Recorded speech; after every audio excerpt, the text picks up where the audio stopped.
এই chicken curry রান্নার আসল টেস্টটা জানতে হলে শেষ অবধি রান্নাটা দেখতে হবে। এর জন্য প্যানে সর্ষের তেল গরম করে জিরে, তেজপাতা, শুকনো লঙ্কা, বড় এলাচ, ছোটো এলাচ, স্টার অ্যানিস আর লবঙ্গ দিয়ে তাতে চিরি করে কেটে রাখা পেঁয়াজ দিয়ে ভাজতে শুরু করতে হবে। পেঁয়াজ হালকা পিঙ্ক কালার ধরতে শুরু করলে এতে 10-12 কোয়া রসুন খোসা ছাড়িয়ে দিয়ে দিতে হবে। এরপর একটা পেস্ট বানিয়ে নিতে হবে আদা, কাঁচা লঙ্কা আর টমেটো দিয়ে। রসুন 20% ভাজা হয়ে এলে টমেটোর পেস্ট দিয়ে স্বাদ অনুযায়ী নুন, 1 চামচ হলুদ, জিরে গুঁড়ো, 1/2 চামচ ধনে গুঁড়ো, 1 চামচ কাশ্মীরি লঙ্কা গুঁড়ো দিয়ে মশলা কষিয়ে নিয়ে চিকেন দিয়ে নেড়ে ছেড়ে জল দিয়ে 15 মিনিটের জন্য ঢেকে চিকেন সেদ্ধ করে নিতে হবে। এখানে একটা কথা বলে রাখি, আপনারা চাইলে ফোড়নে স্টার অ্যানিস নাও ব্যবহার করতে পারেন, দারচিনি দিতে পারেন, কিন্তু দারচিনিটা আসলে বাড়িতে ছিল না আজকে, তাই আমরা দেওয়া হয়নি।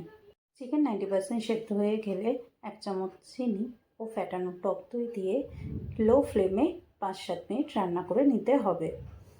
এবার সেই টুইস্টের পালা, যার জন্য এতক্ষণ ধরে আপনারা অপেক্ষা করছিলেন। দই ভালোভাবে কুকড হয়ে গেলে এবার 2 ডাল কারি পাতা নিয়ে নিন, সেটা দিয়ে তার উপর থেকে 2 চামচ ঘি দিয়ে ভালোভাবে মিশিয়ে নিয়ে 5 মিনিট ঢাকা দিয়ে রান্না করে নিন। নর্মাল যে কোনো চিকেন কারির থেকে এই কারি পাতা দেওয়া চিকেন কারিটার স্বাদ জাস্ট অতুলনীয়।